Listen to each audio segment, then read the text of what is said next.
La semana pasada estudiamos qué significa el arrepentíos de Jesús. Lo vimos en dos estudios. Es la parte fundamental del Evangelio, junto con la fe, que también estudiaremos en un futuro, si Dios nos lo permite. Hoy quiero ver un tema que nos va a ayudar a confirmar precisamente ese arrepentíos de Jesús, para poder entender que no es tanto la idea de una persona, sino más bien la enseñanza que la Escritura muestra a través de los pasajes de los libros y que es la única medicina celestial para el hombre. Vamos a ver el Salmo 50, verso 22. Salmo capítulo 50, versículo 22. Dice la Escritura: entended ahora esto, los que os olvidáis de Dios, no sea que os despedace y no haya quien os libre. El que sacrifica alabanza me honrará, y al que ordenare su camino, le mostraré la salvación de Dios. Tiene dos partes este texto. Lo primero que dice es: entiende esto, tú que te olvidas de Dios. Va dirigido a una persona, los que se olvidan de Dios. Y da una advertencia: no sea que os despedace y no haya quien os libre. Pero luego en el verso 23, vamos a volver a poner el verso 23, viene algo muy importante. El que sacrifica alabanza me honrará. Pero luego explica: y al que ordenare su camino, le mostraré la salvación de Dios. Al que ordenare su camino, le mostraré la salvación de Dios. Hay una promesa. Dios dice que va a mostrar su salvación, pero también tiene una limitante: al que ordene su camino. Su camino quiere decir al que ordene su vida, al que ponga en orden las cosas conforme Dios le está mostrando. Dios dice: yo le voy a mostrar mi salvación. Yo le voy a hacer entender qué es lo que yo quiero darle al ser humano. El objetivo de hoy va a tener tres partes. El primero es que podamos ver las consecuencias del pecado en el hombre, que ya hemos hablado acerca de lo que es el pecado. En segundo lugar, la única salida real, es decir, la medicina celestial, el arrepentimiento escritural. Y número 3, sus evidencias prácticas. Es decir, este texto va a ser más que nada un texto de confirmación. Vamos a poder ver de una manera gráfica lo que sucede en una persona cuando realmente se arrepiente. ¿Qué es lo que ve? ¿Qué es lo que expresa? ¿Qué es lo que dice? ¿Qué es lo que siente internamente? Y también las evidencias de que la persona realmente se arrepintió. Y es importante porque hemos hablado que todo evangelio que no contenga en esencia el mensaje de arrepentimiento y de fe es falso en sí mismo. Es decir, no tiene la piedra angular que ya hablamos, que era el ángulo, era como un castillo, para que lo entendamos, era la base sobre la cual descansaba el edificio. Todo evangelio que no tenga esas dos partes es en sí mismo falso. No tiene absolutamente ninguna oportunidad de ser respaldado por Dios, y por tanto los resultados tampoco van a ser respaldados por Dios, porque Dios respalda su palabra, Dios respalda lo que Él habló, Dios respalda lo que Él enseñó. Dios no respalda lo que alguien quiera inventar o lo que alguien quiera decir que soñó, que profetizó. Dios respalda lo que ya dijo. No tenemos por qué recurrir a cosas nuevas. No hay nada nuevo bajo el sol, dice la Escritura. Todo está ya en la Biblia. Lo que importa ahora es que lo entendamos, que lo comprendamos y que lo podamos vivir. Vamos a orar, vamos a pedirle a Dios su ayuda, que podamos hoy ver el verdadero arrepentimiento de David, un hombre importante en la Escritura. Señor y Dios, te damos muchas gracias por la oportunidad de estar aquí hoy. La vida es un privilegio, Señor, al cual no deberíamos acostumbrarnos sin darte gracias y entender tus propósitos, Señor. Permite que hoy, Dios mío, podamos entender cómo es el arrepentimiento, Señor, viéndolo en una persona, Señor. Háblanos, por favor, y concédenos el comprenderlo y el poderlo aplicar a nuestra propia vida. Enséñanos y muéstranos el camino que hemos de seguir en esta senda, Señor. En el nombre de Jesús te lo pido hoy. Amén. Yo quiero mostrarte hoy, a través de la vida de un hombre, David, quien es un hombre poco común en la Biblia, porque es uno de los personajes de los que se dan más detalles de su vida personal en la Escritura. Solamente junto con el apóstol Pablo, se puede equiparar la cantidad de detalles que se dan de su vida personal. Se explica todo su pasado, se explica lo que creía, se explica cómo vivía, se explica cómo Dios lo usó, se explica lo que le habló, se ven juicios que él tuvo, ¿sí? Solamente equiparable a Jesús también, del cual se dan obviamente múltiples detalles en su vida. Obviamente, David es un tipo de Cristo, pero también nos da varias ideas de los errores que David cometió para que podamos nosotros escarmentar en cabeza ajena y para que no tengamos que volver a pasar o aprender lo que Él ya nos enseña en la Escritura, que nosotros no tenemos que aprenderlo otra vez en la práctica, no tenemos que volver a padecer lo que Él padeció. Y precisamente vamos a enfocarnos en el pecado de David, pero más que nada vamos a hablar acerca del arrepentimiento que él tuvo. David, repito, fue un hombre muy especial, fue un hombre que tuvo pues grandes logros en el camino de Dios, pero también tuvo algunos fracasos muy fuertes.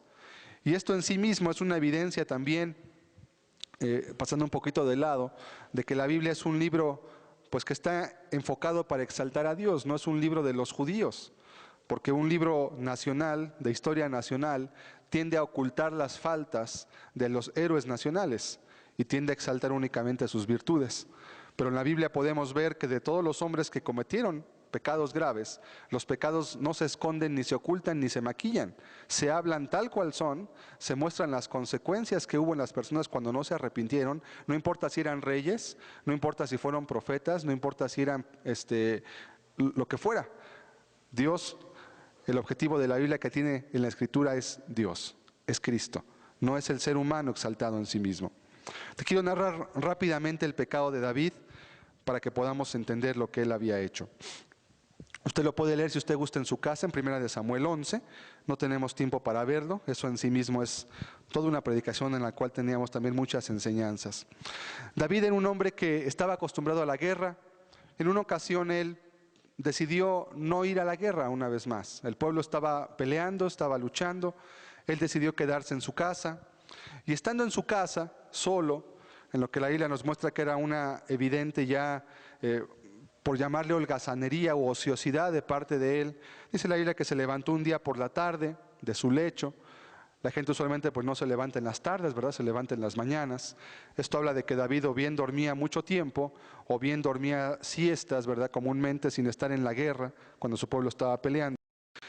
Estando en su aposento, las ciudades de los reyes en Jerusalén están puestas por encima del resto del pueblo, tanto para poder ver al pueblo como una cuestión estratégica, militar. Y este hombre, estando entonces en su balcón, en su palacio, dice la Escritura que vio a lo lejos, hacia abajo, una mujer que se estaba bañando, que además dice que era muy hermosa la Escritura. Y David, en lugar de hacer lo que haría cualquier persona cristiana, que sería apartar sus ojos inmediatamente, ¿verdad? Retirarse del lugar, él se quedó viendo a la mujer. Esto obviamente despertó en sus ojos y en sus deseos el deseo por esta mujer. Su marido estaba en la guerra y entonces mandó tomarla, mandó llamarla en primer lugar. Era el rey, ¿verdad?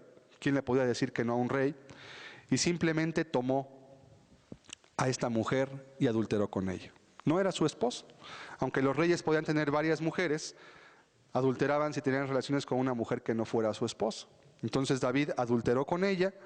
No le importó quién fueran, ni investigó. Poco después la mujer le dice: ¿sabes qué, David? Estoy embarazada y pues mi marido está en la guerra y pues todos saben que mi marido está allá y que no ha venido conmigo. Pues van a saber que cometió un pecado de adulterio, la gente me va a matar.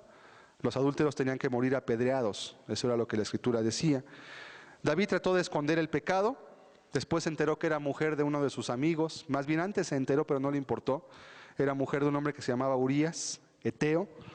Los eteos eran de un pueblo pagano, pero este hombre eteo se había querido volver al pueblo de Dios por el testimonio que David mismo le había mostrado en la cueva de Adulam. Usted puede leer todos esos capítulos antes. Y este hombre se había convertido. Era un hombre que era gentil y él se convirtió al judaísmo, ¿verdad? A Dios por causa de David. Era su discípulo, para que lo entendamos así. A David no le importó. Cuando una persona comete pecados sexuales se vuelve un poquito peor que una bestia o que un animal. No usa su razón, no piensa, simplemente está buscando placer y satisfacer sus propios deseos. Trató de esconder el pecado, mandó traer a su marido, Le dijo, ándale, vete a acostar con tu mujer. Este hombre, siendo más justo que David, guardando sus principios, pues no quiso ir a dormir con su mujer. ¿Cómo era posible que él estuviera con su mujer en casa muy cómodo, cuando el resto de sus soldados estaban peleando en la guerra y matándose por causa del reino de Dios? Él no quiso. La segunda vez David lo emborrachó incluso, no le importó nada. Y a un borracho, rompiendo uno de sus principios, este hombre Urías guardó su otro principio y no descendió con su mujer. ¿Sí? Entonces, lo que hizo David finalmente fue que terminó asesinándolo a Urías. Eteo lo mandó poner en un lugar donde estaba la batalla, muy fuerte, mandó que los soldados se replegaran, lo mataron como era natural, y después le mandaron la carta de que había muerto, la mujer quedó viuda. Esto fue muy rápido, y en poquito tiempo, inmediatamente que quedó viuda, David la toma por esposa. Entonces, pues todo se tapó aparentemente. Ya no van a matar a Betsabé, porque a Betsabé sí lo hubieran apedreado, pero pues a David no. Era un rey. Era un hombre, David, de pasiones fuertes y un monarca oriental con un poder despótico inigualado. ¿Sí? Ningún otro rey de su tiempo habría sentido la menor compunción por un acto como el que David tuvo. Tenía un poder acumulado muy grande. Un rey, además David era quien los había librado de los filisteos, quien los había librado de muchos pueblos que los habían mantenido como esclavos. La gente, podríamos decir, adoraba a David, era su libertador, era un tipo de Cristo también David. Sin embargo, cometió un grave pecado y todo pasó. Aparentemente todo se ocultó, nadie supo nada, los hombres estaban en la guerra, todo aparentemente se tapó, pero la Biblia dice, pero esto que David hizo no fue agradable ante los ojos de Jehová. Poco tiempo después llega un profeta llamado Natán, el cual quiso entrar a hablar con David. De seguro David, cuando entendió que Natán iba a hablar con él, dijo, seguro ya se supo todo, no le puedo ocultar nada a Dios. De seguro sintió temor, de seguro sintió preocupación por qué iba a pasar en su vida, por cometer un pecado. Él nunca había cometido un pecado de ese tipo. Y bueno, pues lo hace pasar y manda que salgan todos, esperando quizás ocultar la vergüenza de que le dijera lo que él hizo. Pero Natán no habla nada con respecto a él. Le empieza a contar una historia. Le dice, oye, mira, tengo que contarte algo, quiero que tú me des una ayuda, porque creo que se ha hecho una grave injusticia. Dice, bueno, pues dime, yo haré lo que esté a mi alcance hacer. Dice, pues mira, fíjate que un hombre es un hombre muy rico y tiene mucho ganado. Y este hombre, estando en su hacienda, estando en su lugar donde vivía, de repente recibió una visita. Y cuando llega esta visita, este hombre decide darle de comer a su visitante, a su huésped, decide darle de comer un cordero. Entonces decide matarlo, pero él no quiso agarrar de los corderos que él tenía en su rebaño, sino que había cerca un hombre pobre que tenía una sola corderita. Era la única porque no tenía ni siquiera crías, era pequeña. Y el hombre rico, aunque tenía muchas en su propio ganado, decidió mandar por la cordera del hombre pobre y se la quitó para hacerle festín a su huésped. David, cuando oyó eso, se llena de ira y de indignación. Y dijo, el tal hombre merece la muerte. ¿Quién es quien hizo semejante maldad? Entonces Natán le dice, eres tú, David. Tú eres el hombre. Tú robaste a la mujer de tu prójimo sin tener necesidad de ello. Entonces todo se cae para David. Queda desarmado, no hay nada más que decir. Y después de estos deplorables acontecimientos, David pasa por una experiencia muy dura, muy difícil, pero también pasa por un arrepentimiento. Una experiencia en la cual Dios remitió su pecado, ciertamente lo perdonó, y él continuó el reinado, aunque como veremos al final, con muchas y graves consecuencias para su familia. Porque aunque Dios lo perdonó, las consecuencias del pecado no se quitaron. Eso es el curso natural de su propia vida. De esta experiencia, David escribió 2 salmos, específicamente uno completo, que es el 51, y el 38, que son conocidos como salmos penitenciales. Es decir, son salmos que describen o expresan lo que una persona que se está arrepintiendo siente en su interior. Yo le he llamado la radiografía del arrepentido, la radiografía del hombre que en verdad está arrepintiéndose. Y yo con esto pretendo que podamos ver los sentimientos, el dolor, los anhelos, la contrición y las acciones de quien realmente se arrepiente. Hemos estudiado qué es el arrepentimiento. Qué mejor que ver en la experiencia de una persona, un personaje bíblico además, qué fue lo que pasó y cómo la Biblia describe esa experiencia en boca del mismo Dios que nos hace llegar estas palabras para que podamos entender. Pueden servir de orientación o pueden servir de, no podríamos llamarle modelo porque cada persona es individual y no se puede repetir ninguna experiencia en ningún sentido, pero sí puede darnos pautas o puntos de referencia para saber qué es lo que sí pasa en una persona que de veras se está arrepintiendo. Ya estuvimos viendo la semana pasada las pautas, también hace 15 días, se vieron los puntos que incluyen un verdadero arrepentimiento. Pero hoy vamos a ver lo que pasó en la vida exactamente de este hombre. Obviamente, como repetía, David tuvo un poder muy grande. Él podía, si hubiera querido, él podía no haber hecho nada. Un adulterio para un rey, ¿qué es eso? Pues no es algo insignificante. Ningún otro rey de su tiempo habría sentido la menor compunción por lo que había hecho David. Pero David, cuando fue iluminado, cuando entendió, cuando Dios trajo una convicción a su vida, todo cambió, todo fue totalmente diferente. Vamos a ver el Salmo 38:1. Vamos a empezar viendo primeramente este Salmo. Repito, David aquí es después de que Natán viene y le muestra su pecado y él empieza a experimentar eso. Dice el verso 1, Jehová, no me reprendas en tu furor, ni me castigues en tu ira. Lo primero que vemos aquí es una persona que sabe que la ira de Dios está sobre de él. La persona que de veras se está arrepintiendo entiende que Dios está muy airado contra él. No tiene un poquito de ira, no está algo molesto, no, está totalmente airado por causa de su pecado. Por eso dice, no me reprendas en tu furor ni me castigues en tu ira. ¿Sí? Verso 2, porque tus saetas cayeron sobre mí y sobre mí ha descendido tu mano. Saetas quiere decir algo que llega rápidamente y se clava muy profundo.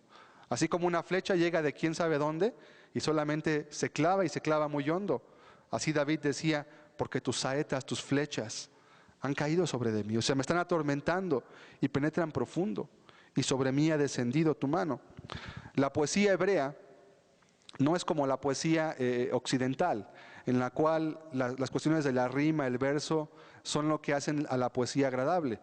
En la poesía hebrea, en la poesía oriental, la suma o el recalcar las ideas es lo que hace hermosa la poesía de los orientales. Se comenta una cosa y al siguiente verso o dentro del mismo verso se vuelve a recalcar lo mismo de otra forma. Entonces esto es un salmo, es un canto y está recalcando esa idea. Vamos a ver el verso 3. Nada hay sano en mi carne a causa de tu ira, ni hay paz en mis huesos a causa de mi pecado. Sí. Había dos martillos que golpeaban la vida de David. Uno era la ira de Dios y el otro era su propio pecado. Por un lado sentía cómo su pecado, ¿verdad? El pecado que vuelve al hombre un ser que es insaciable, un ser que no puede negarse, que no puede hacer lo que sabe que es correcto, sino que tiene que hacer lo que su cuerpo le pide, era un motivo de consternación y de tormento para David. Pero por otro lado también venía el otro martillo que era saber que Dios estaba irado contra él. No solamente era lo que él hacía, aparte era que se ve que cada vez que lo volvía a hacer, o que lo pensaba, o que no podía librarse por completo, sabía que Dios estaba indignado, airado contra él. Se sentía totalmente acorralado.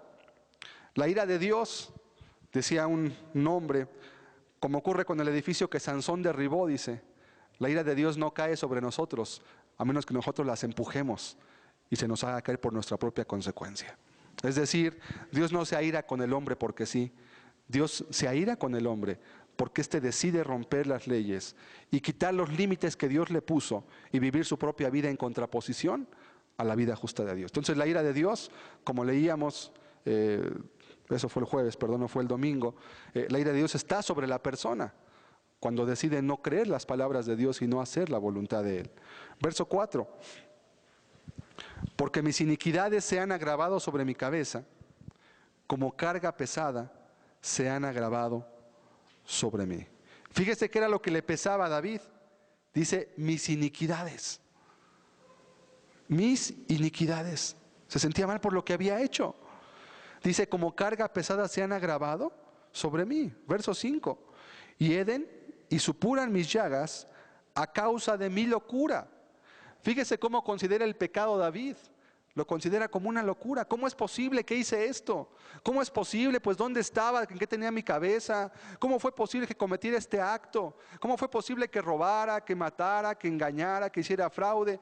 ¿En qué estaba pensando? Es una locura. Y es que el pecado siempre es irracional. El pecado siempre conlleva un grado de irracionalidad cuando se comete. Cuando la persona rompe la ley de Dios, no solo atenta contra Dios, que es lo más grave, como veremos a continuación, también atenta contra su propia vida, a veces contra su cuerpo, contra su propia moral y aún contra la propia conciencia que Dios le dio como límites para que no se saliera de un camino que Él trazó. Cuando el hombre decide pecar, rompe las trancas, echa por fuera los cimientos de la moral que Dios le puso, pierde la brújula para saber cómo guiarse y después todo es posible. Todo es posible. Lo único que puede detener al hombre son las consecuencias del pecado o el temor a las consecuencias de un acto que pueda cometer. Pero si no hubiera ninguna limitante al pecado del ser humano, el hombre haría cualquier cosa que fuera posible. ¿Qué criatura tan horrible se ve el hombre ante su propia conciencia cuando su corrupción y vileza son abiertas y hechas patentes por la ley de Dios aplicada por el Espíritu Santo? ¿Por qué dice él, hieden y supuran mis llagas? Imaginémonos la idea. Una llaga que está en el cuerpo de una persona, número uno, que hiede, que huele muy mal, que es desagradable, no se puede estar ni siquiera en su presencia. Pero número dos dice, supura. ¿Y cuál es la idea de supurar? Algo que está infectado, algo que tiene pus, que está ya podrido por dentro. Y dice, mi llaga está supurando. Y aparte hiede, es algo terrible, no lo puedo soportar. Él veía así su pecado. No decía, ay, pues tengo unos problemitas, pues tengo algunos detalles. No, él decía, tengo una llaga que está hiede y supura. Y además es a causa de mi locura. Este es un punto interesante. Cuando una persona realmente se arrepiente para con Dios, quita sus excusas. No hay más culpable. Él decidió hacerlo. Pudo haber muchas agravantes, es cierto. Puede haber cosas que lo pudieran inclinar también, pero él siempre va a tomar la última decisión. Nadie te puede obligar a pecar. Nadie te puede obligar. A causa de mi locura. Verso 6. Estoy encorvado. Estoy humillado en gran manera. ¿Cómo era la actitud de David? Encorvado es como una actitud de alguien que está cabizbajo, que no quiere comer, que se siente deprimido, podríamos llamarle quizás. Estoy humillado en gran manera, dice. Ando enlutado todo el día. El luto, los judíos lo expresaban de una manera gráfica. El luto, cuando una persona estaba de luto, específicamente los reyes, que eran personajes públicos, vestían por debajo de sus ropas un saco de cilicio. El cilicio era una piel muy dura, que no era tratada, era una piel de animal que no estaba tratada, que era rasposa, que era picosa. Y entonces la persona se ponía el saco arriba de su carne viva, de la piel, se ponía el saco y encima ponía su ropa normal. Entonces la idea del luto era una expresión externa de lo que la persona sentía adentro. ¿Cómo se sentiría usted con un saco de una piel rugosa y picosa a flor de su piel y todo el día caminando con ella? ¿Cómo se sentiría? A disgusto, molesto, incómodo, no podría estar acostado, no podría estar sentado, tenía que estarse moviendo constantemente porque le causa un malestar. ¿Cuál es la idea?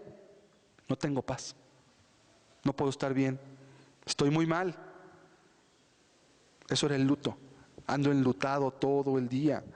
Verso 7. Porque mis lomos están llenos de ardor y nada hay sano en mi carne. Aquí vuelve la idea. No es que estaba un poco mal, no es que tenía algún problema. Decía, es que nada hay sano en mi carne. Todo en mi vida está mal. Todo lo que he hecho, mi mente, mis pensamientos, mis obras, mis actos, todo le es desagradable a Dios. David no decía, es que yo soy bueno, Señor. Es que yo profeticé, Señor. Es que yo le hacía misericordia a los pobres. Nada hay sano en mi carne. Verso 8. Estoy debilitado y molido en gran manera. Gimo a causa de la conmoción de mi corazón. Podemos ver a una persona deshecha, molida, a una persona que está totalmente quebrantada por dentro, con tristeza, con un luto, con una pérdida, que no tiene paz con Dios. No tiene que disimular, porque no puede disimular, no puede buscar nada. Y aun cuando el hombre está en pecado y a veces quiere buscar cosas pasajeras que lo distraigan de su verdadero estado ante Dios. Cuando la persona no se arrepiente, Dios lo quiere llevar a que vea su fotografía o su radiografía de cómo lo ve él, y el ser humano quiere voltear la cabeza para no ver.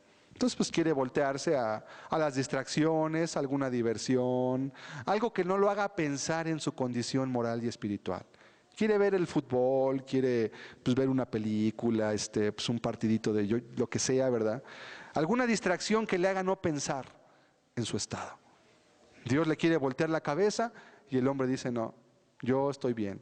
Yo voy a la iglesia, yo voy los domingos, yo ya no soy tan malo. Espérate, pero tampoco estás bien. Tienes que profundizar en tu estado. David no se rehusó a hacer todo ello. El alma de David estaba totalmente en una conmoción. No tenía palabras para expresar el dolor y el sentimiento que estaba pasando. Verso 17. Pero yo estoy a punto de caer y mi dolor está delante de mí continuamente. Por tanto, confesaré mi maldad y me contristaré por mi pecado. Hay un dolor profundo y constante que quita todo sentido de paz en su vida. Por ello recurre a lo único que puede ayudar. Dice, por tanto, ese por tanto es, como decir, en resumen, es como decir, no tengo otra opción. Confesaré mi maldad y me contristaré por mi pecado. Vea las expresiones, siempre son aplicadas en primera persona. ¿Sí? Yo hice, yo estoy mal, yo no tengo paz, yo ofendí, yo rompí, soy yo. El problema soy yo. Ya quitaron de lado las excusas. Porque la persona entiende que lo que hizo es ante Dios. ¿Quién se podrá justificar ante Dios? ¿Quién podrá decirle a Dios que los pecados que cometió realmente no fueron culpa de Él? ¿Cómo vas a poder tú darle la vuelta a Dios? ¿Te imaginas estando Dios en su trono y tú delante de Él y tú dándole excusas de por qué no hiciste lo que te dijo? ¿Te imaginas a Dios que te dijera, no, pues sí son razonables tus excusas, ándale, pásale al cielo? ¿Tú crees que Dios haría eso? ¿Tú crees que Dios te daría la razón a ti o a cualquier persona? ¿O a mí? A nadie. Dios sabe que el pecado siempre encuentra su raíz en la voluntad propia de cada ser humano. ¿Quién se puede justificar ante Dios? ¿Quién puede? No hay razón. Los pretextos sobran, pero la realidad solamente es una. El ser humano es responsable de su condición moral ante Dios, no hay más. Vamos a ver el Salmo 51. Salmo capítulo 51, y aquí es interesante leer el mismo pie del Salmo, que son las indicaciones, eran indicaciones musicales de cómo debía ejecutarse. Todos los salmos son cantos que se ejecutaban con música. Y aquí habla y dice, al músico principal, Salmo de David, cuando después de que se llegó a Betsabé, vino a él Natán, el profeta. Siendo este salmo, habla de lo que David vivió después de que Dios descubrió su pecado y que él no pudo decir nada. ¿Y cómo comienza el salmo? Es muy gráfico. Ten piedad de mí, oh Dios, conforme a tu misericordia, conforme a la multitud de tus piedades, borra mis rebeliones. Vamos a ver cómo el salmo va a ir progresando, va llegando hasta que llega a un clímax, va aumentando en su intensidad, en lo que va explicando. Lo primero que vemos aquí es una persona que está rogando piedad. La piedad solamente la ruega quien está en una condición deplorable y totalmente desesperanzadora. Ten piedad. No está reclamando, te reclamo por la sangre de Cristo. Espérate, y cometí un pecado. Sí, Dios no está. El pedir que una persona le perdone sus pecados. Dios, perdóname, ya estoy aquí, perdóname. Puedo ir semejante a un rebuznido en el cielo, ¿verdad? ¿Cómo se te ocurre pedirle a Dios que te perdone si ni siquiera te has arrepentido? ¿Cómo es posible que una persona le puedan mostrar que el pecado es algo tan sencillo que simplemente le basta con invocar un texto bíblico y por arte de magia, ¿verdad? Dios va a perdonar el pecado de la persona. cuando nunca ha habido un arrepentimiento. Por este salmo nos va a ayudar a entender lo que pasa en una persona cuando se arrepiente. Y vamos a ir viendo el corazón de David, cómo se fue de alguna manera mostrando. Pedir implica carecer. Quien pide piedad es porque sabe que Dios no le mira con ojos de piedad, sino con ojos de ira y de enojo. Por eso dice, ten piedad de mí, Dios. Verso 2. Lávame más y más, dice, de mi maldad y límpiame de mi pecado. Lávame más y más. Como si hubiera una tinta indeleble en su corazón, el pecado, y estuviera sumergido largo tiempo en ella, y ha quedado fijada. Por eso pide, lávame más y más. El hipócrita se contenta con que sean limpiados sus vestidos, pero el verdadero penitente clama, lávame a mí. No dice, lávame por fuera, Señor. Lávame para que los demás me vean bien. No, si no es. Podemos ver una muestra de cómo a la persona que es hipócrita no le interesa estar bien ante Dios. ¿Se acordará usted de Saúl? Lo puede leer también ahí en el segundo libro de Samuel. Cuando Saúl perdonó a las ovejas y al rey de Amalek, a lo mejor del ganado de Amalek, un pueblo que Dios le había dicho, no vas a dejar nada, vas a destruir todo porque te lo estoy mandando. Total, que llegó Samuel y le dijo, ¿por qué has pecado contra Dios? Dios te desechó a ti para que no seas rey, porque tú no has guardado la palabra de Jehová. Y ya cuando se iba Samuel le dijo, espérate, está bien, yo voy a acepto lo que me dices, pero hónrame delante del pueblo. O sea, lo que a Saúl le interesaba no era Dios, lo que le interesaba era su propia reputación personal. O sea, hónrame delante del pueblo, que la gente me vea bien a mí, aunque ya estoy desechado delante de Dios. No había arrepentimiento. ¿Sí? Solamente quería tapar lo que había hecho mal. Lávame más y más de mi maldad y límpiame de mi pecado. Líbrame de mi pecado, pide. Fíjese que no pide límpiame para volver a hacerlo mañana. No, límpiame de mi pecado, dice. Limpiar es una idea. Cuando tratamos seriamente con nuestro pecado, Dios nos trata cuidadosamente también a nosotros. Cuando una persona realmente se arrepiente, ve el pecado como Dios lo ve. No lo disminuye, no lo ve como una faltita pequeña, ¿verdad? Ay, pues ¿qué es? Me robé 20 pesos, hombre. Pues, total. El problema no es que te robes 20 o 20,000. El problema es tu corazón. Y lo grave es que no puedes ver lo mal que está. Y ahorita fueron 20, pero luego va a ser otra cosa. Y además los pecados siempre van encadenados y un pecado siempre trae otro pecado detrás o delante. El pecado siempre va antecedido y precedido por más pecados. Siempre. No puede ser de otra manera. Muchos criminales se alarman más ante la horca que ante lo que han cometido. Tienen temor de las consecuencias, pero no tienen temor de lo que hicieron, que fue lo que los llevó a las consecuencias precisamente. Por eso muchos ladrones salen de la cárcel o lo que sea y vuelven a cometer lo mismo, porque su temor está en volver a caer en el lugar de la condenación, no en el daño o en el mal que los llevó a la condenación. Pero David pide, lávame más y más de mi maldad. Verso 3, dice, porque yo reconozco mis rebeliones y mi pecado está siempre delante de mí. Dice, yo reconozco mis rebeliones. David sabía que él había sido rebelde contra Dios y sabía que no podía justificarse. O sea, reconozco, hice mal. De hecho, cuando Natán le dijo, tú eres el hombre, y le dijo muchas cosas, al final David solamente dijo una frase, he pecado contra Dios. Fue todo lo que dijo. ¿Qué más podía decir David? ¿Se puede poner a darle explicaciones a Natán? Ay, pero es que la mujer estaba muy hermosa y pues es que no estaba su marido y pues es que yo tenía problemas y... Pecado. No podía decir más. Cualquier justificación, como dicen por ahí, se podría usar hasta en su contra, ¿verdad? ¿Todavía te vas a justificar después de lo que hiciste? ¿Vas a decir que no fuiste el que lo hizo? Obsérvelo durante todo el capítulo. No tiene ningún justificante y no puede librarse de la culpa que carga constantemente, de la cual, por cierto, anhela despojarse, pero no puede, porque conforme él está orando, está mostrando que no se puede despojar de esa culpa.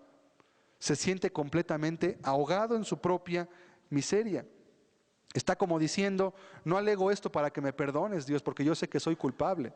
No lo pido para que me des tu ayuda así nada más. No, aquí está realmente mi maldad. Esto es lo que es mío, Señor. Es mi pecado. Yo lo hice. Yo soy el responsable. No tengo nada que reclamar. No puedo culpar a nadie. Sí hubo muchas circunstancias que me pudieron empujar, pero yo lo hice. Yo soy responsable. No hay otra cosa que decir. La persona carece de justificaciones. Cuando una persona puede ver en la Biblia que ha cometido un pecado o que su vida está en pecado, y lo primero que empieza a buscar es cómo justificarse a sí mismo, es una evidencia obvia y clara, según lo que estamos leyendo, de que en su corazón no está ni la intención de arrepentirse. ¿Sí? No quiere pagar su culpa. Lo que quiere es escaparse. Quiere buscar un medio alterno para huir de la ira de Dios y además sentirse bien. Pero la conciencia es un juez muy cruel. A donde vayas, dice la Escritura, tu pecado te va a alcanzar. No importa si te vas de aquí, ya no vienes a este lugar, o te vas a China o a Japón. Donde estés, tu pecado te va a alcanzar. Y tu conciencia va a estar constantemente recordándote que tu vida está mal delante de Dios. Y aunque quieras olvidarlo por momentos, aunque quieras quitarlo de alguna forma, lo vas a recordar tarde o temprano. Mi vida está mal delante de Dios. Y de repente vienen esos flashazos, ¿verdad? Quizás en un velorio a lo mejor, cuando tienes que ir a un velorio de a fuerza por un familiar, por un amigo cercano, y ahí te acuerdas, ¿verdad? Oye, mi vida, este hombre ya se murió. ¿A dónde se habrá ido? ¿Y yo a dónde voy? Bueno, pero es que yo todavía no me voy a morir, yo todavía me siento bien, estoy joven, yo no tengo enfermedad, hago ejercicio, yo no soy tan mal. Empiezas a justificarte, a darle vueltas al asunto. O bien te evades, te quitas, te vas del lugar, decides que tu mente no debe pensar en cosas tristes porque atraes energías negativas. Entonces no sé qué te vaya a pasar lo que estás pensando, ¿verdad? Y no, es una realidad, ya estás mal. Nada más que no quieres tener la conciencia de comprenderlo. Verso 4 del Salmo 51. Contra ti solo he pecado y he hecho lo malo delante de tus ojos, para que seas reconocido justo en tu palabra y tenido por puro en tu juicio. Contra ti, dice, contra ti solo he pecado. Fíjese las palabras. La persona que se arrepiente comprende que su pecado en primera instancia es contra Dios. No habla de Betsabé o de su marido, aunque eso no implica que él no entendiera el mal que les hizo. Claro que sí. Pero comprende que en primera instancia Dios es el primero ofendido. Porque antes de que David adulterara, como dice en Mateo 5, ya David había adulterado en su corazón. Porque antes de que David matara al marido de esta mujer, ya él era un homicida en su corazón. Ya desde antes había ofendido a Dios, ya había estado tramando, ya había estado pensando cómo hacerlo. Solamente se dio el momento propicio para que él pudiera ejecutar lo que ya estaba dentro de su corazón. Y David lo ejecutó porque él tenía mucho poder, porque era un rey oriental que tenía un poder gigantesco. No había nadie encima de él que le pudiera decir algo. Pero muchas personas, como no son reyes orientales y su radio de acción es limitado y sí pueden sufrir las consecuencias, aunque en su corazón tienen ya muchos pecados, no los cometen por temor a las consecuencias. Me van a meter a la cárcel, me va a agarrar el marido, ¿verdad? Me va a agarrar el dueño de la tienda si me robo esto y me va a agarrar, o me va a agarrar Hacienda, me va a hacer que pague los intereses del banco que me robé, o etcétera, y eso detiene que la gente haga muchas cosas. Pero no por eso son justos ante Dios. El pecado se gesta en el corazón. Y una vez que se gesta en el corazón, a veces no se da la luz pública, pero sí está dentro del corazón. Hay mucha gente que hace muchas cosas en cuanto se quitan las inhibiciones o los problemas que pueden hacer que la persona no lo quiera cometer. Se acordará de ahora que fue en Cancún el huracán, pues que hubo un total desastre ahí porque se fue la luz, porque se quedó todo en un caos total después de que el huracán Vilma azotara Cancún. Pero la gente empezó a saquear las tiendas. Quizás era gente muy decente, era gente que tú no podías verle nada mal. Pero en cuanto hubo la ocasión propicia para que su pecado fuera exhibido sin temor a consecuencias, La gente luego se fue a robar. ¿Ese día la gente fue ladrona? No, todo el tiempo han sido ladrones. De hecho, para Dios siempre fueron ladrones. Nada más que no había las circunstancias propicias para que su pecado se mostrara públicamente. En el apagón que hubo en Nueva York en 1980 no me acuerdo el año exactamente, se fue la luz en media ciudad, 3/4 de la ciudad creo. Se apagaron las alarmas, la gente empezó a romper los vidrios de los establecimientos y empezaron a sacar televisiones, refrigeradores, así como aquí, es lo mismo. El ser humano no tiene el mismo problema en todos lados. El dinero no cambia, el dinero solamente maquilla el pecado un poquito. Y tú podías ver a las ancianitas, ¿verdad? Con pelos blancos, canosos, quizás ni con fuerza para poder cargar un televisor, pero llevaban sus carritos del mandado y echaban ahí sus televisiones, sus aparatos, lo que podían echar ahí y salían corriendo con sus cosas. Ancianitas nobles que tú pudieras ver y hasta te causarían quizás ternura verlas, pero ante los ojos de Dios, ¿qué eran? Ladrones. Ese mismo día hubo muchos asesinatos también. Al amparo de la oscuridad, las personas empezaron a vengar de aquellos con los que tenían problemas.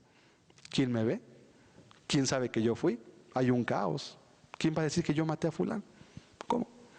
Asesinatos, violaciones, robos, todo tipo de ultrajes. ¿Que el apagón fue la causa del pecado?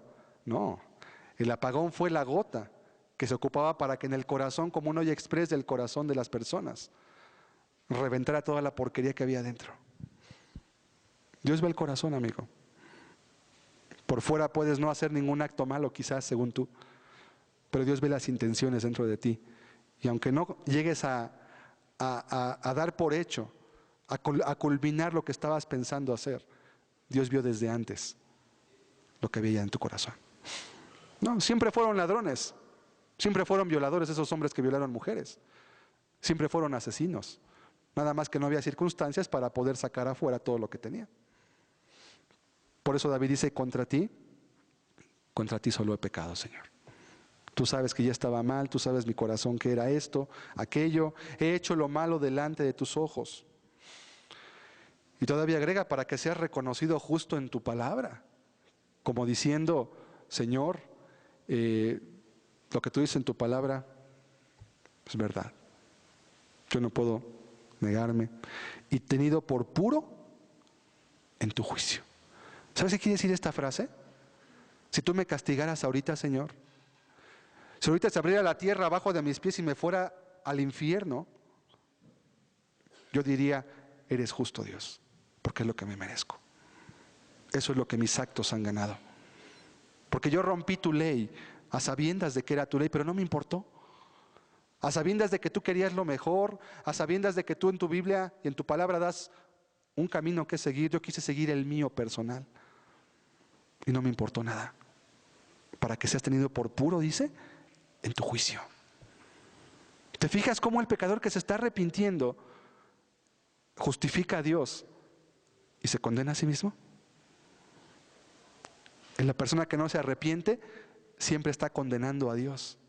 Ay, Dios, entonces ¿para qué dejaste así el mundo? Ah, Señor, entonces Dios, ¿para qué me diste deseos sexuales si no querías que pecara? Adán, ¿qué hiciste? En el huerto de Edén, ¿verdad? Ah, es que la mujer que tú me diste, Señor, me dio del fruto y yo comí. La mujer que tú me diste.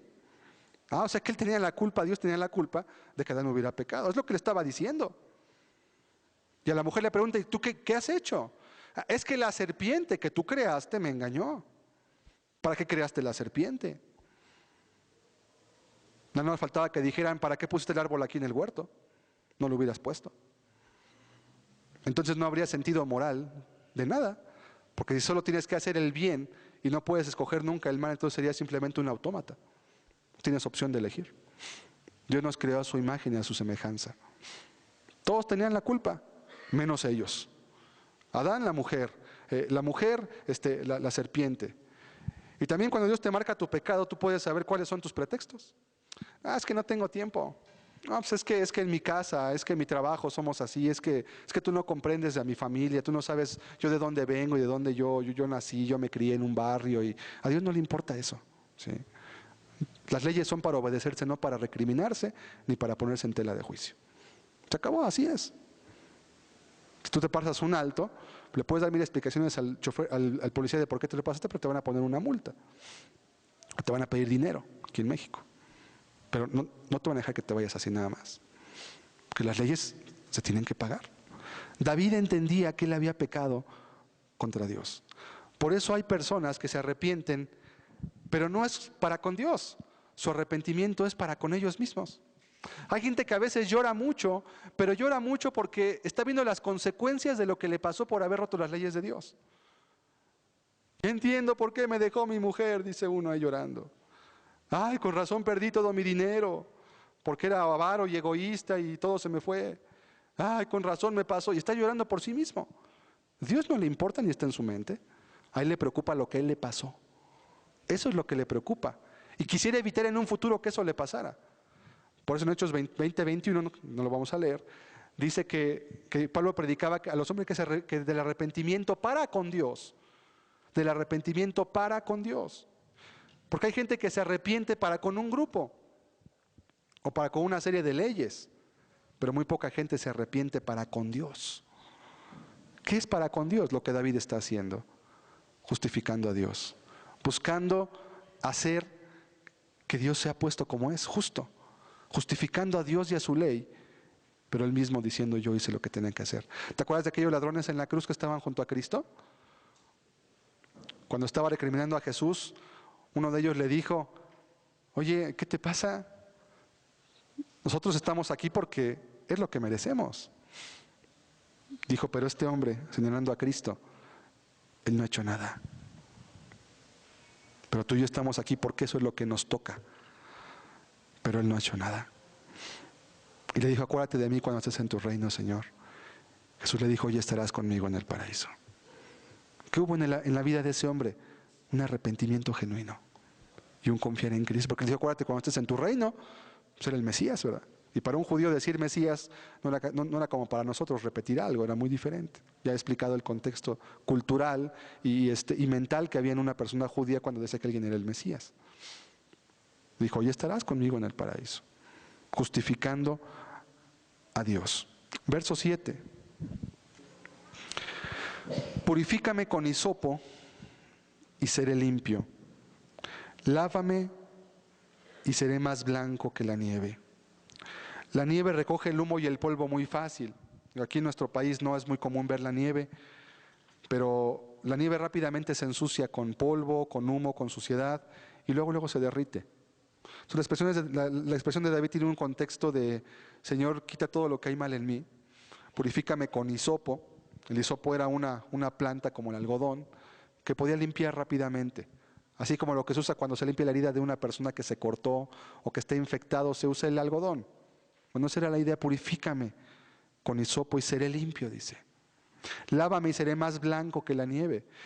También es importante ver que David quería hacer limpio él. No quería nada más un papel que dijera, estás perdonado de tus pecados. ¿Se fija? El hipócrita solamente quiere estar libre para volver a salir a pecar y decir, ya estoy borrón y cuenta nueva, Dios, gracias. Y luego sale a hacer lo mismo. No. El que se arrepiente quiere ser limpio él, no nada más lo de afuera. Quiere que él esté limpio. Él quiere estar limpio para no volver a hacer lo que ya había hecho. El religioso, el hipócrita, el que solamente ve a Dios como un medio para hacer su voluntad, solamente quiere que le limpien. Señor, aquí, lávale aquí, Señor. Lávale, eche eso ya, limpio.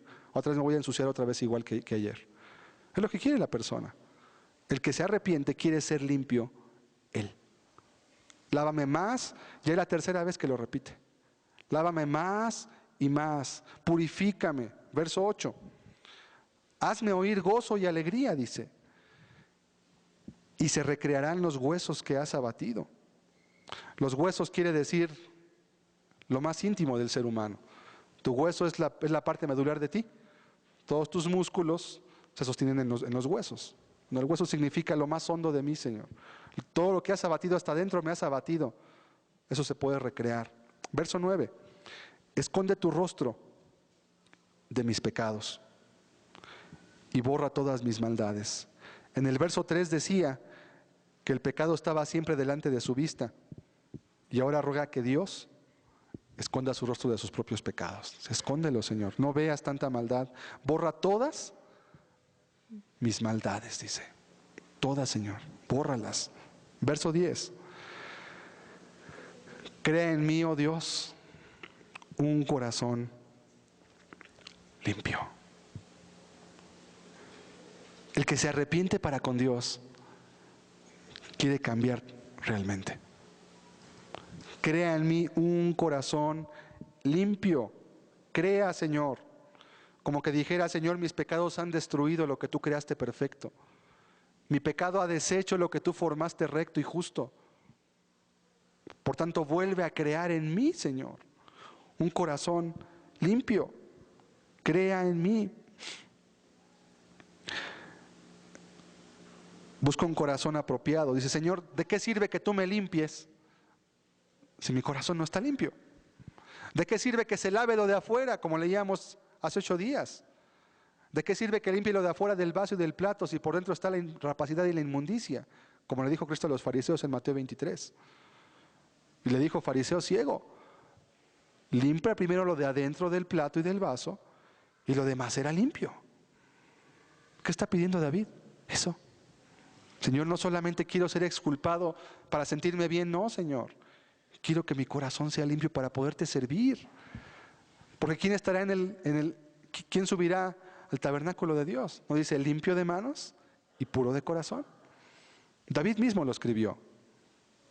Yo no puedo adorar, Señor. Yo no puedo servirte. Yo no puedo hacer tu voluntad mientras mi corazón se mantenga en el estado que está ahora. Necesito que mi corazón sea limpio. Si mi corazón no es limpio, yo no puedo servirte de ninguna manera. Verso 10 otra vez. Y renueva un espíritu recto dentro de mí. ¿Por qué dice renueva? Porque ya había ahí algo que estaba bien. Renovar es cuando algo decayó de su estado original y tiene que ser puesto otra vez, tiene que ser restaurado. Renueva un espíritu recto dentro de mí. Quien no anhela estas dos cosas del verso 10, solamente anhela ser limpiado con el pensamiento oculto en su interior de seguir haciendo lo mismo. Porque si ya no lo vas a hacer, entonces ¿por qué no pides que Dios mejor transforme tu vida por completo? ¿Por qué no te entregas a Dios mejor? Para que Él tome el control de tu vida. ¿Por qué no mejor le pasas el volante a Dios para que Él lo agarre y Él maneje y te lleve a donde Él quiera? ¿Por qué no lo haces? Porque no quieres, tú quieres seguir agarrando el volante de tu vida. Tú quieres seguir viviendo como tú quieres. Quieres seguir haciendo tu voluntad y justificarte en que honras a Dios porque haces alguna cosa. O porque le pusiste un parchecito ahí a tu vida, un curita. No, toda tu vida es para Dios. Porque si toda tu vida no es de Dios, ninguna parte de tu vida es de Dios. No le podemos dar a Dios una parte de lo que somos. Dios no acepta pedazos ni fracciones. Dios solo acepta enteros. Enteros sí o enteros no. No acepta otra cosa. Crea en mí, oh Dios, un corazón limpio. ¿Por qué dice crea en mí un corazón limpio? Porque Él se ve que en Él no había un corazón limpio. Crea en mí un corazón limpio. Verso 11. No me eches de delante de ti y no quites de mí tu Santo Espíritu. Fíjese el anhelo y también el temor. Recuerde que David vio cómo Saúl había terminado. Él vio cómo Saúl acabó loco literalmente, ¿verdad? Medio demente. Dios le quitó su espíritu que habitaba en él, en Saúl. No habitaba permanentemente, pero sí lo ayudaba. Y Dios retiró las influencias del Espíritu Santo de la vida de Saúl. Porque Saúl decidió vivir en su propia vida. Dios dijo, así no hay trato. Y David dice que no me pase a mí como a él, Señor. Yo ya sé lo que es vivir sin la influencia de tu Espíritu. Yo ya sé lo que es vivir a la luz de mi propia antorcha. Yo ya sé lo que es vivir únicamente con mis ideas y con mis conceptos de bueno y malo. Ya sé lo que es, Señor. Yo no quiero vivir así. Por eso dice, no me eches de delante de ti. Entendía que si Dios se iba, todo estaba terminado para él.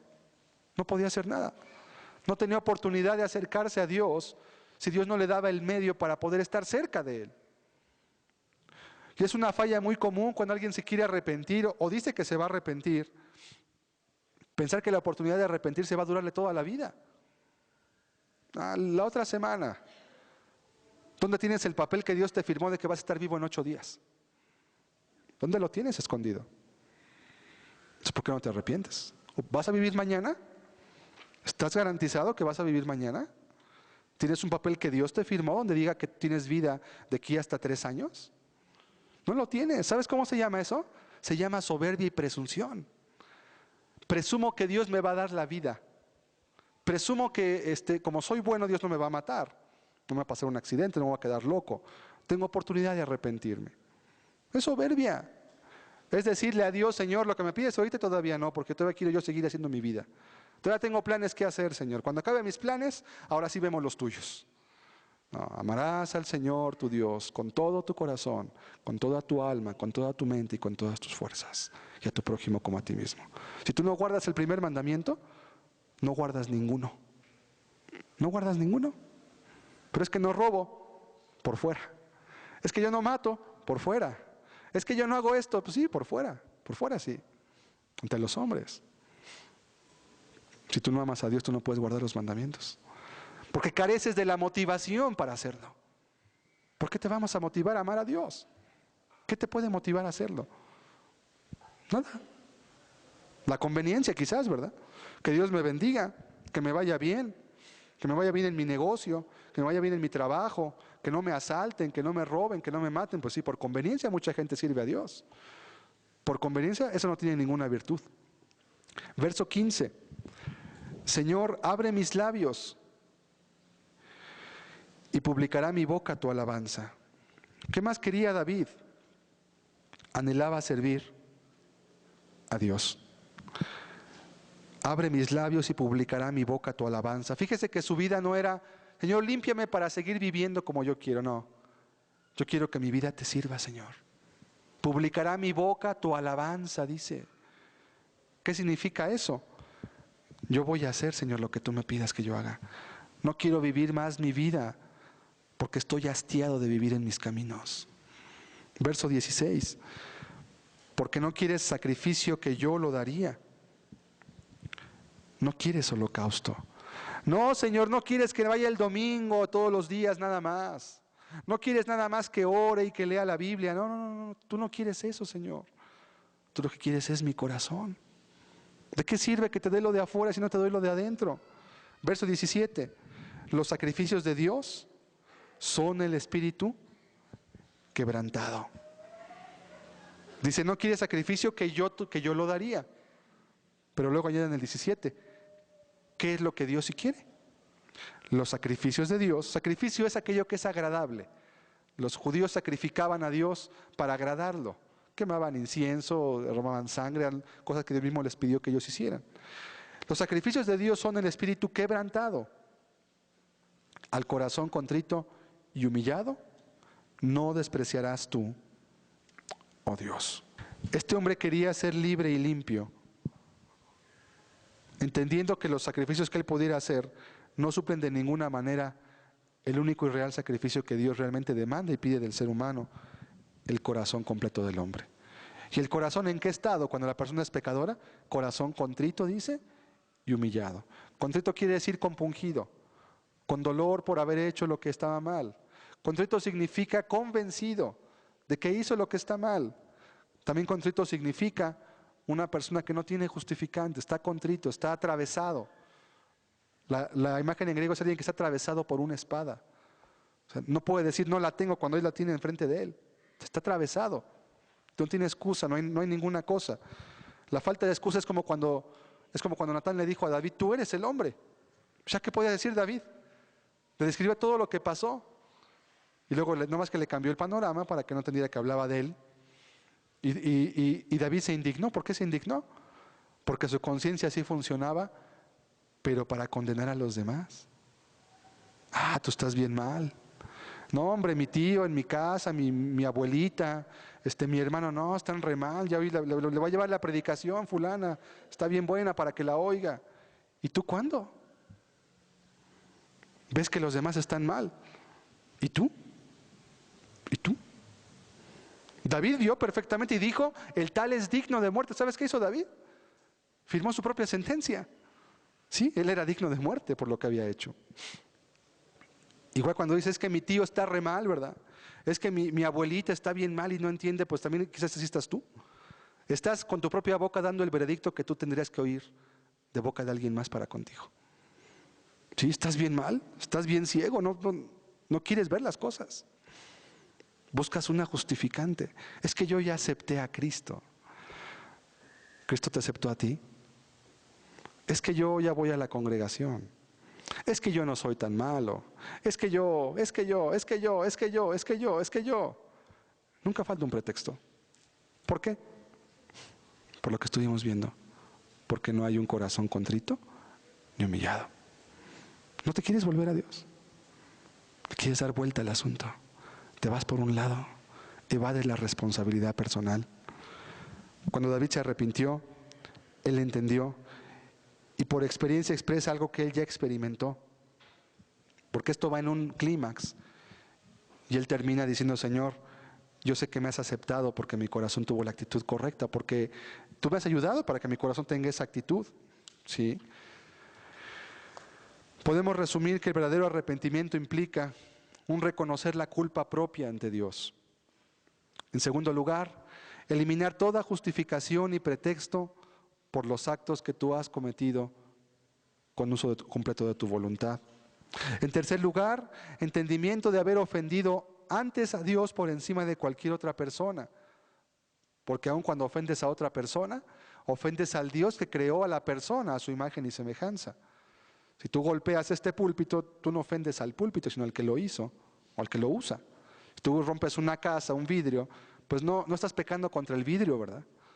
Pecas contra la persona de la cual es dueña ese vidrio. Bueno, si tú ofendes a tu prójimo, estás ofendiendo a Dios. Dios creó a esa persona que tú ofendes. Dios creó a esa persona que tú golpeas o que insultas. Dios la creó. El pecado es contra Dios. El verdadero arrepentimiento también implica anhelos de limpieza para vivir rectamente. Y aquí es donde muchos tropiezan, porque el arrepentimiento se vive día tras día y no es solamente un acto o circunstancia momentáneos. Es algo que está constantemente en tu vida. No es, es que yo me arrepentí hace 5 años.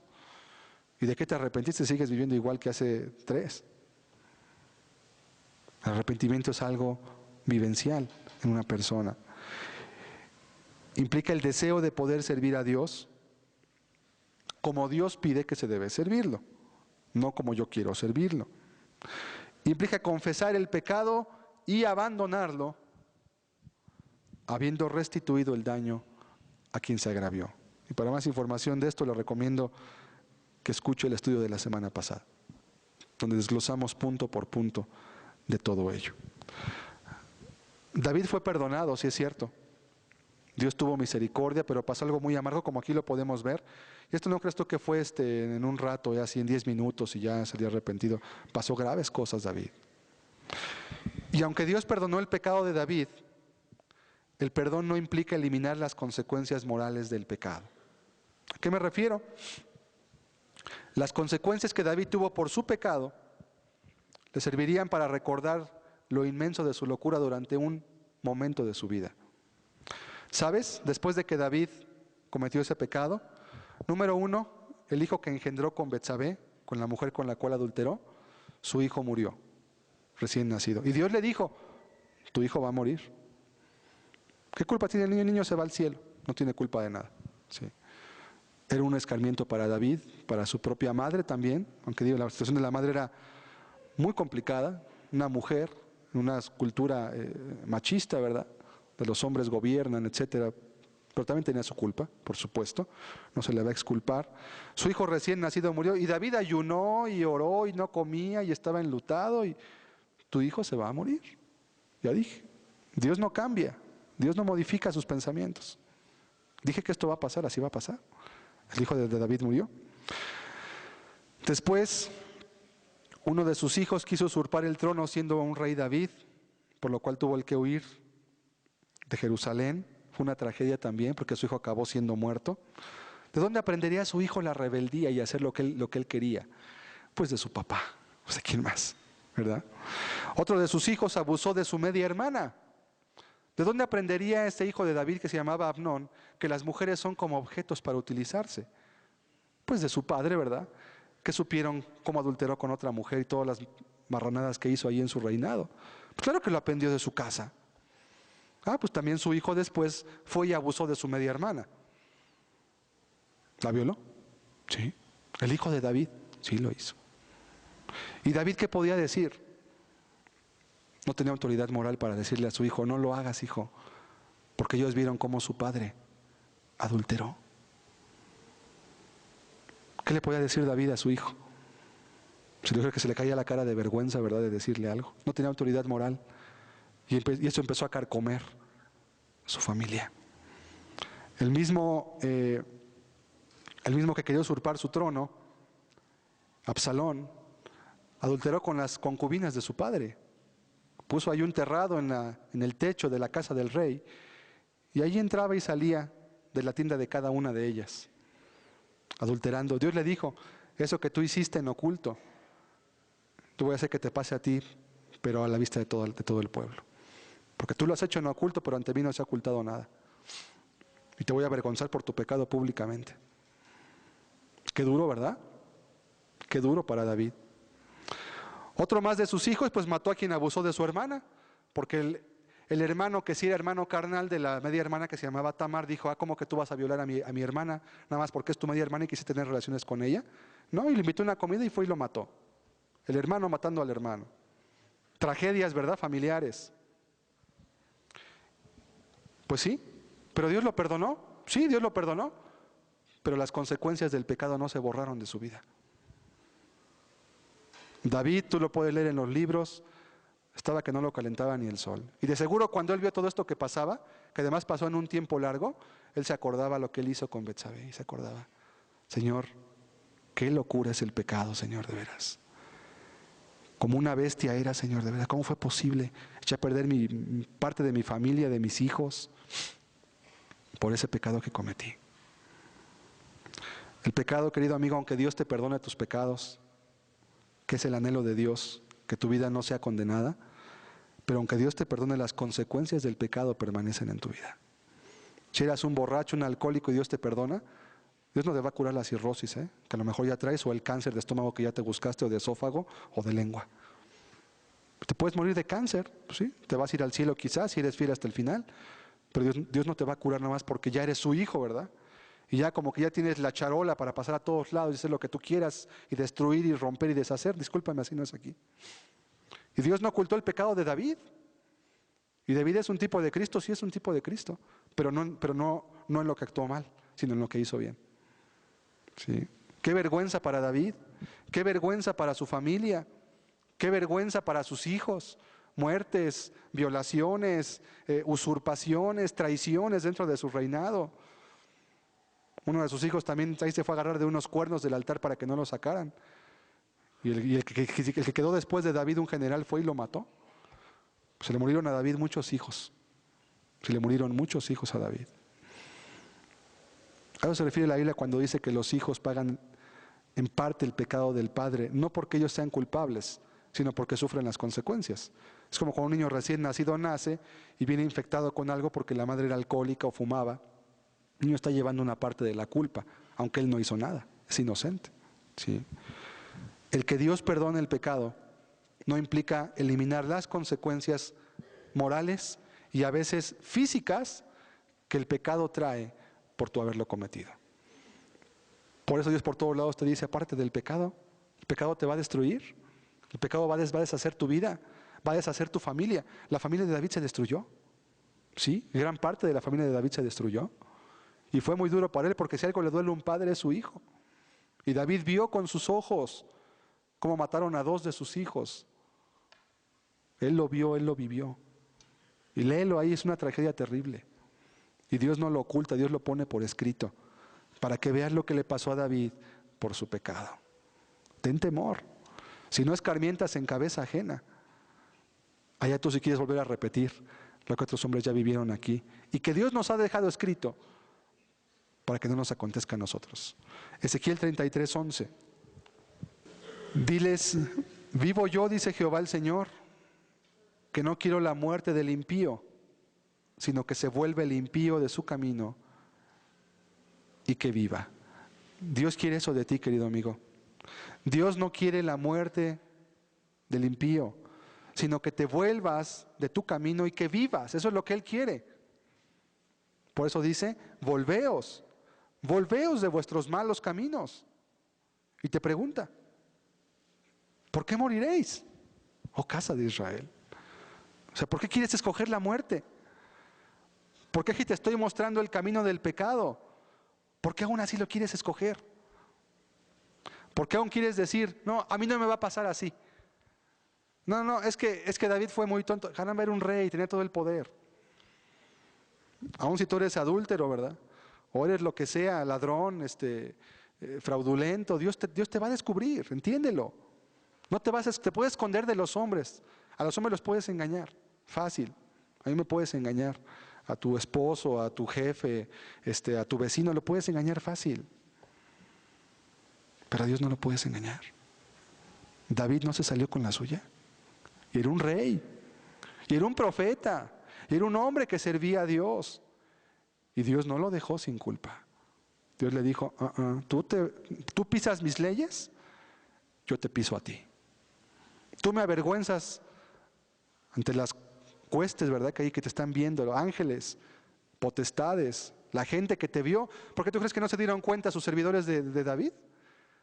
Ay, pues claro que se dieron cuenta que mandó traer a Betsabé y que luego Betsabé estaba embarazada y cómo luego invitó ahí a Urías a su palacio a comer y lo embriagó para que se fuera a acostar con su mujer. Ah, claro que se dieron cuenta.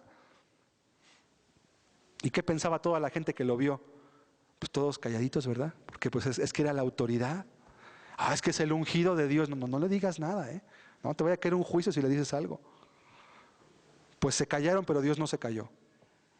Dios dijo, tú me avergüenzas delante de esta gente, yo te voy a avergonzar a ti en público.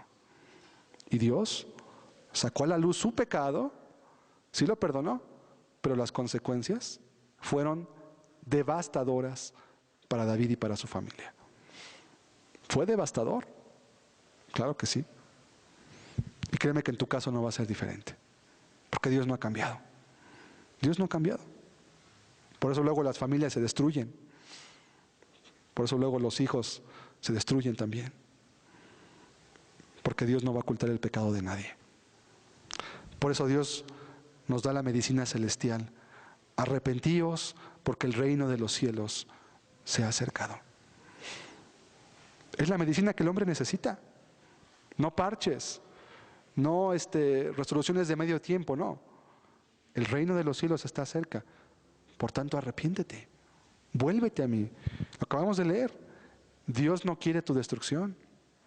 Dios no quiere que tu familia, ni tú ni nadie sean destruidos. Él no lo quiere. Pero te dice una cosa, vuélvete.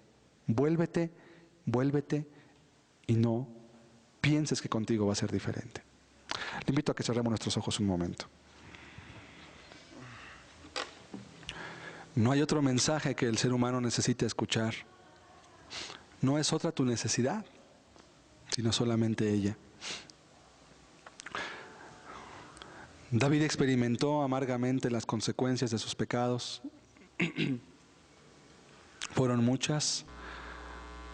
Duraron el resto de su vida. Porque David, tú puedes leerlo al final de sus días también, cómo él está dando instrucciones a Salomón, a su hijo. Y él está recordando aún lo que él había hecho. Ya no se lo olvidó nunca. ¿Dios lo perdonó? Sí, Dios lo perdonó completamente. Pero yo pregunto, ¿quieres tú tener en tu vida las consecuencias del pecado? Solamente porque quizás Dios te perdone. Porque además si lo haces con presunción, ¿verdad? Y con la intención únicamente de seguir haciendo tu voluntad, pues Dios ve el corazón también. No lo podemos engañar ni le podemos dar la vuelta a Dios. Él conoce todas las cosas. Por ello, muy importante que comprendamos que Dios nos pide, si eres una persona que aún vive en tus pecados, Dios te pide que te arrepientas. Dios no te pide otra cosa. Dios no quiere ni tu dinero, ni quiere tus servicios, ni tus alabanzas. Dios quiere tu corazón. Es lo único que a Dios le interesa. Porque todo lo demás Dios lo tiene. Todo lo demás Dios ya lo posee. Pero el corazón tuyo es aquello que Dios anhela que tú le entregues, que te da la oportunidad de que le puedas entregar. ¿Por qué moriráis?, pregunta el texto al final. ¿Por qué moriréis? Como diciendo, ¿a poco todavía después de que ves de que esto acarrea la muerte, todavía lo vas a escoger?